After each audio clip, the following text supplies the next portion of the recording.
Hi, welcome back to Box Delights. In a previous video I've given you an instructional on Game of Thrones, the card game, and we looked at how to play a two-player joust. In this video I'm going to do something just for a little bit of fun really, and just to show you how I like to play the game solitaire. So it's very different obviously from the two-player joust. It obviously doesn't compare in the same way to a player v player. Because of the complexities of the game, it's very difficult to play a solitaire joust in a kind of robot fashion. But here you go, I'm going to give you the video walkthrough just to give you perhaps just a little way to entertain yourselves when you're missing a Game of Thrones card game opponent. Here's a quick overview of what you're going to need. You're going to need the rule book. I'll leave a link in the video description for where you can find the files on BGG. 2 regular 6-sided dice. You're going to need a number of tokens to represent cards in your opponent's hand. You're going to need this player area to represent your opponent, and you're going to need 3 different counters that we'll use on these tracks. Alright, so these are the things that are going to, in these tables, to determine the AI, if you like, of your opponent. He's a pretty dumb opponent, but he's an opponent nonetheless, and one that's going to offer you some unpredictable gameplay. So of course you could, if you want to play 2-player, just play both hands yourself, but if you want to play against something, then this is the robot you're going to play against. I ran a little competition on BGG to name the robot, and Quintain was the name which came out. I can't remember who the guy was who named him, but there you go. This is Box Delights versus Quintain. In this playthrough I've created 2 60 card decks. I'm going to play House Greyjoy, and it's a pretty awesome deck that I want to try out. So yeah, I'm going to give Quintain a bit of a smashing. Quintain's going to play a pretty basic House Stark. I'm going to give you a quick view of the cards that I've set up just in case you want to recreate these yourself, but this is House Stark. So for Quintain, he has 7 plot cards, and during setup you give these a good shuffle and lay these down in his player area. Next we separate out all the locations, attachments and events and shuffle each pile. I'm going to place each of these on the player board in their face down piles, and we'll do exactly the same for all their characters, and you'll notice the Stark deck is quite character heavy.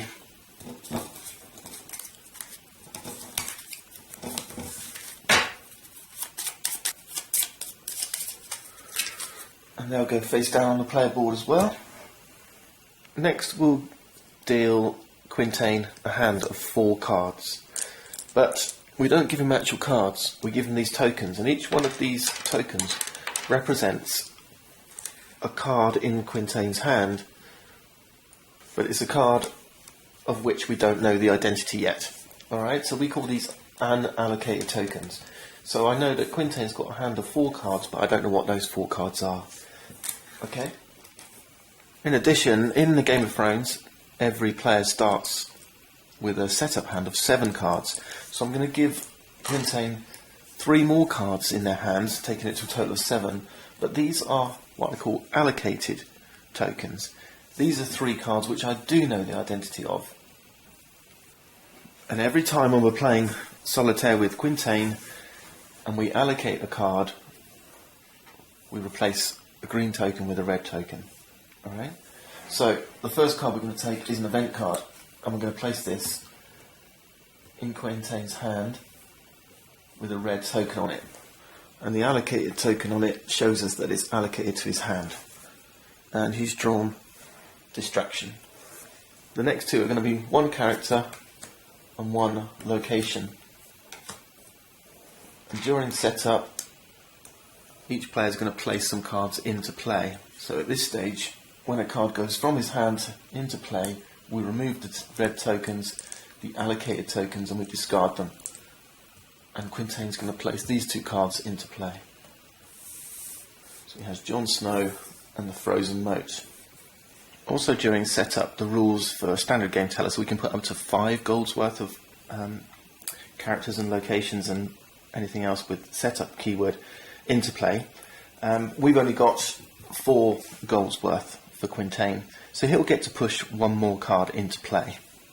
And during setup we do this using a marshalling table, which is what we're going to use during the marshalling phase during regular play. And this table says roll 2d6, so we'll do that now. And we rolled an 8, which means on a 7 to 10 we play a character.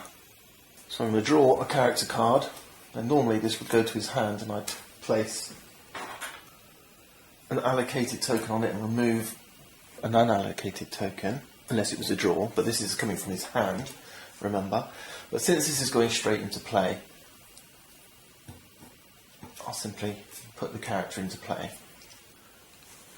Quintain's been lucky and he's drawn House Umber Berserkers. Now although the total gold value now is 8, which is more than 5, that's kind of an advantage that Quintain will have over us. Us being more intelligent, we need to give this guy a little bit of an edge, right? Now if I had added another card here and it was still less than 5, then I would continue to roll using the marshalling table to deploy cards into setup until we'd hit 5 or more gold. Now we're going to do exactly the same for us, and we're going to play as if we were playing a regular game. So we're House Greyjoy. We need to separate out our 7 slot cards.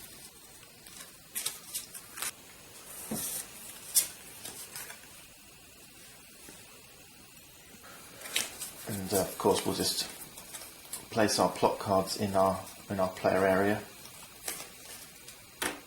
and then shuffle up my house deck. I won't give you the deck list now, but maybe if you're interested let me know. But really I wanted to show you the robot so that you could at least see how you compare or play against that robot, because that's that deck I built for Stark plays quite well for Quintain. Some cards in this game require probably a little bit too much intelligence to have Quintain play effectively. So it's always going to be a bit of a compromise, right? But come on, you're not playing against another person. So my house deck set up as regular, and let's draw Theon Greyjoy, Gatehouse, Bloodthirsty Crew, Refurbished Hulk, Motley Crewman, Support of Harlow, and Victorian Greyjoy. And I've chosen to play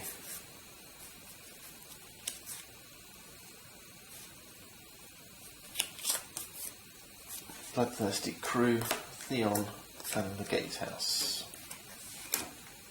Hopefully these 2 characters will do me fine. And the Gatehouse is a good +1 on income. It's limited. I can only place 1 of these limited cards. That means I couldn't also play Refurbished Hulk because that's limited as well. Now we're done with our setup. We have to draw back up to 7 cards. So I'm going to draw 3 cards. I draw Dagmar Cleftjaw, Risen from the Sea, and the Drowned Disciple. And Quintain, he's got 4 cards in his hand. You just count the tokens, so he needs 3 more. So we'll grab 3 unallocated tokens. That takes his hand back up to 7. Plot phase now, and I get to choose my plot first, and I always go for At the Gates first. So this is going to be my chosen plot. For Quintain, he just deals the top one off his deck, and he gets Snowed Under.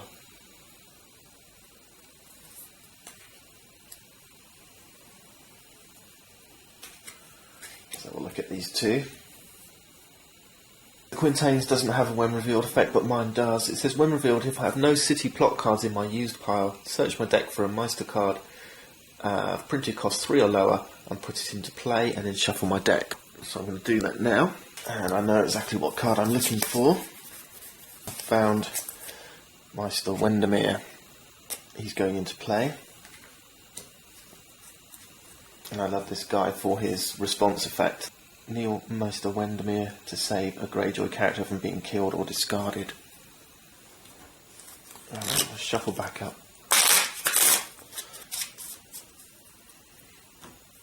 Okay. Going back to our plot cards. Quintain's got Snowed Under with initiative 0. At the gates gives me initiative 1.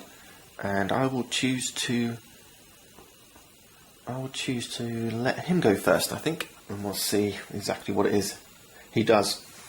So next we move into the draw phase, and normally in the draw phase you draw 2 cards. So Quintain gets 2 tokens. So you can see you do need a good stack of these. Also during the draw phase, what I normally do is add 1 power to Quintain's house deck. Kind of makes the challenge a little bit harder for you. Remember, the winner of this game is the first player to reach 15 power. So every round we'll add 1 power to house start, but we're not going to do that during the first turn. Okay, so add 1 power to their house deck at the start of every turn except on the first turn. And of course I'll draw my 2 cards as normal. I get Kingsmoot and Naval Escort.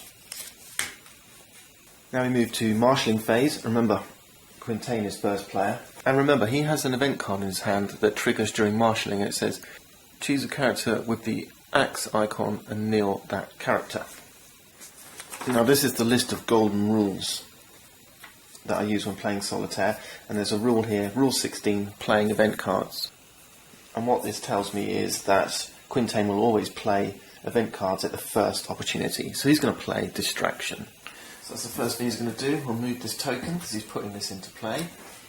So he's going to choose one of my characters, either Bloodthirsty Crew or Theon Greyjoy. So now we have to decide, well, which one's he going to choose. And once more, I look at my golden rules, and it's Rule 15 this time. If a decision involves choosing a character, then use the important character table. And this is the important character table here. And you go in rank. So I choose the one with the most power on his card. Well, none of my characters have any power. Next, the card of the highest cost. The Bloodthirsty Crew has a cost of 3, Theon Greyjoy a cost of 2. So we're going to kneel the Bloodthirsty Crew. So I'm going to place the discards over here. Now we move to marshalling phase proper for Quintain, and he's going to take his income as the regular rules, so he has an income of 3 gold. There we go. And then once more we head over to the marshalling table and decide what card to put into play. So let's roll our 2d6. And it's a 7, which is a character. So all we do is discard an unallocated card token to represent the card coming out of his hand and draw a character. Bran Stark. So we put Bran into play, and it costs 2 gold, so we take 2 gold from Quintain's hand. Now we continue to do this for as long as Quintain has gold left to spend. So let's roll the dice once more. We get 7 again, so it's another character. This time we draw Grey Wind. And this costs 4 gold, so we'll take the 1 gold that's left, and the rest is written off as a paid debt. That's Quintain done, and we've got quite a little bit of catching up to do now. Let's see what I'm going to do. First off, let's grab my income. I've got 4 gold, 3 from my plots, plus 1 from the gatehouse. Well, for sure I'm going to get Refurbished Hulk down, because that's a 0 cost card. And it says, kneel Refurbished Hulk to reduce the cost of the next location you play this phase by 2. Let's get that one down. And I want to get these warships in as quickly as I can, so we're going to play Naval Escort. It's the only location I've got left, so I'm going to kneel the Refurbished Hulk. Because it says, kneel during marshalling phase to reduce cost by 2, so naval escort comes in for free.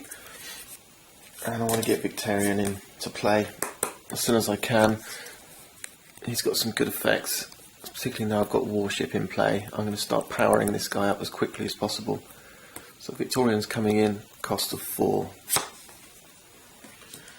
That's all my gold spent. Attack phase now, and I need to look at the attack sequence table for Quintain. First thing we do is look at the challenge order table. We roll 2d6, and we've rolled an 8, and if we roll an 8, well, from 7 to 12 means we do a para, military and an intrigue challenge. Now I like to use these little coloured cubes to remind me the order that we're doing things in. Next thing we do is calculate the player score, and that's equal to the sum of all eligible defending characters. Okay, so we consider the power challenge first.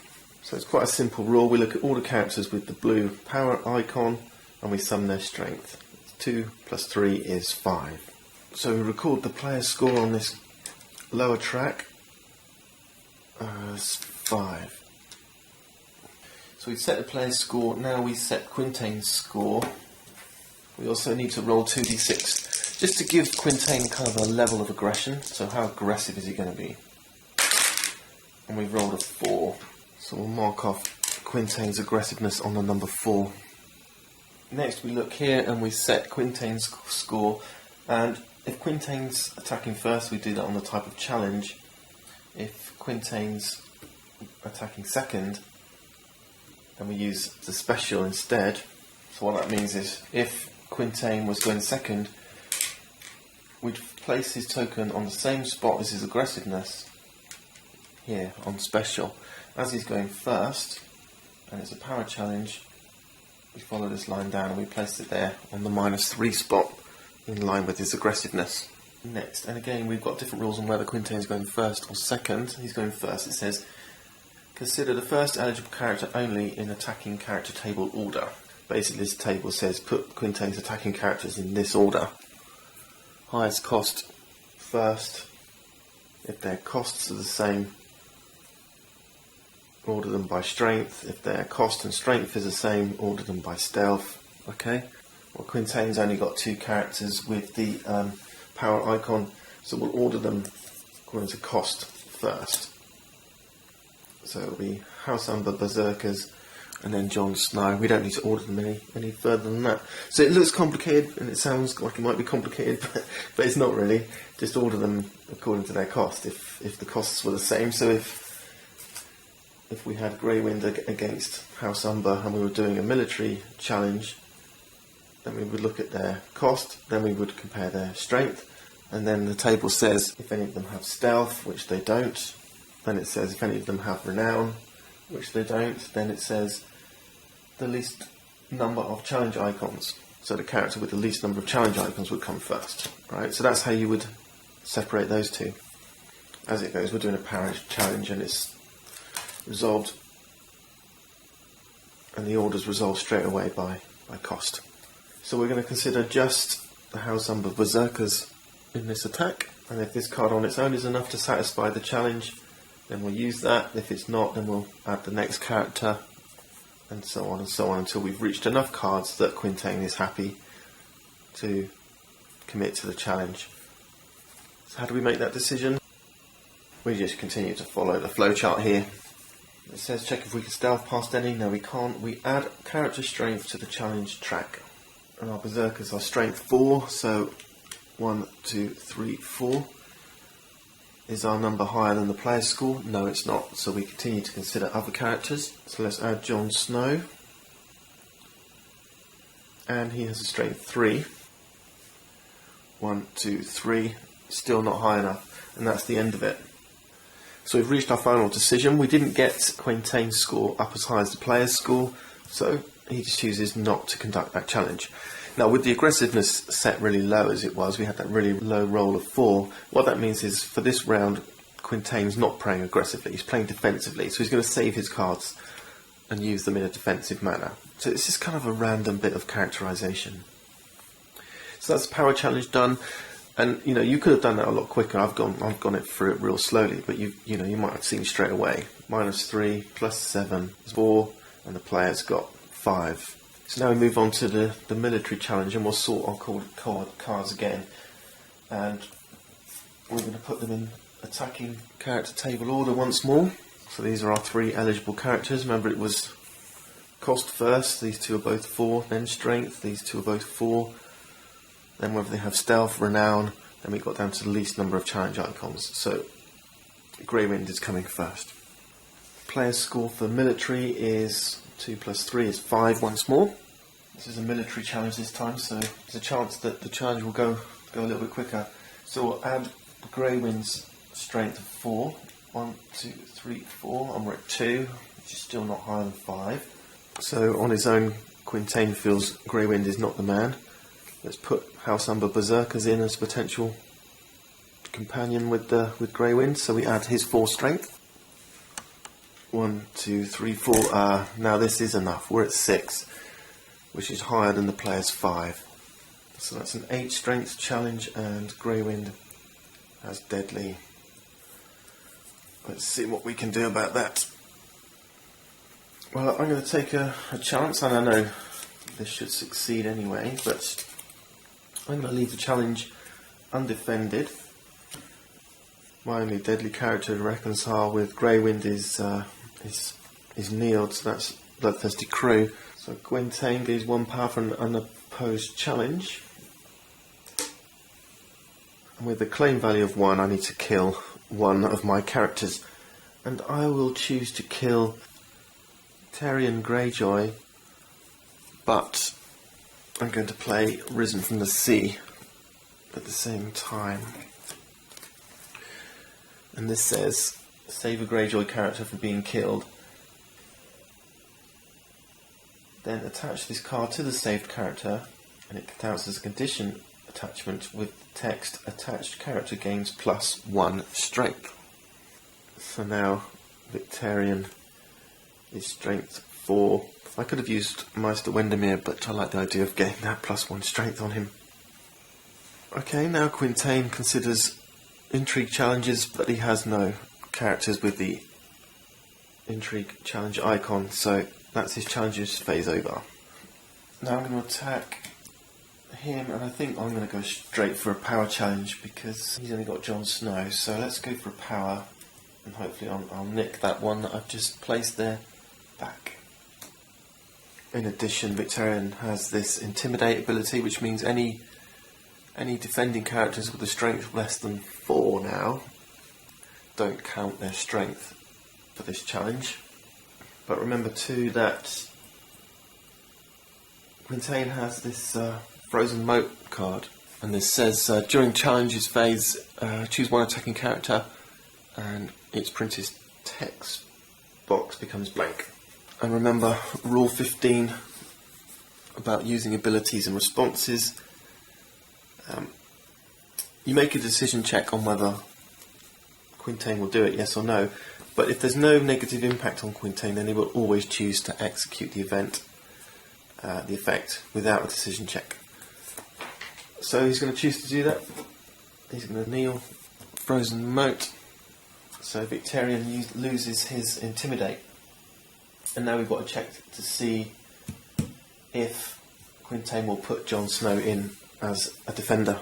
So this time, instead of using the attacking sequence box, we use the defending sequence box. Let's reset these challenge tracks. Player's score is the strength of Victarion Greyjoy, which is 3, plus 1 from Risen from the Sea, that's 4. So it's here. We roll 2d6 for aggressiveness. 5, so it's still quite low. And it's a power challenge. The character we're considering is Jon Snow with a strength of 3. So we add 3. 1, 2, 3. We're only at 1, nowhere near 4. But there's still 2 options here. It says if Quintain can successfully defend a challenge with this character, or if Quintain chose not to or cannot successfully defend a challenge, then consider just the first eligible character in defending character table order, which is only 1 anyway, and then perform the following. So we'll do this check here. If this is a military challenge, or clearly the final challenge, then defend the challenge. Otherwise, roll 1d6. 5. It's clearly not the final challenge because, you know, I could potentially do military or intrigue still. And if it's greater or equal than the defending character's strength, which is 3, plus power, plus special, at the point corresponding to aggressiveness on the challenge track. Aggressiveness was here. That measures -1. So we've got, if 5 is greater than -1, plus the power on the card, which is 0, plus the strength, which is 3. so that's 2. 5 is greater than 2, so he's going to defend. But let me show you what would happen if he chooses not to. So I grab 1 power, and it was unopposed power challenge, so I grab 1 from there. So it's 2-0 to me. I'd quite like to coax Jon Snow into a military attack. The problem is that he's going to defend it successfully. I could use my naval escort to boost him up to 3 strength. So I'm going to choose a military challenge with Theon, who's only strength 2. But this time defending is simple. If Quintain can successfully defend the challenge, which he can, it's his 3 versus my 2.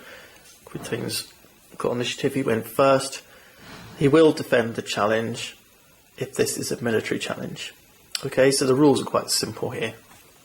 So this time he's chosen to defend, and of course this is where I kneel naval escort, select Theon Greyjoy and have his strength jump from 2 to 3, and now we're winning the challenge. He loses the challenge and he's got to choose a character to kill, and this time we have to use the defending character table. So we can choose a character that can be saved, we have none. Any that can be returned to the hand instead, we have none. The one with the least power, when none of our cards have power, and one with the lowest cost, so that's poor old Bran. So Bran is killed. Let's place him in the dead pile here. Finally, I could do an unopposed intrigue challenge, but I'm going to save it because I want to win dominance instead. Dominance, standard taxation, they all behave exactly the same way, so hopefully that's given you a bit of an overview of how this plays, and I've talked it through real slowly and step by step. But if you've got any questions, leave some comments. If you want to see some more, let me know. That's it for now. See you next time.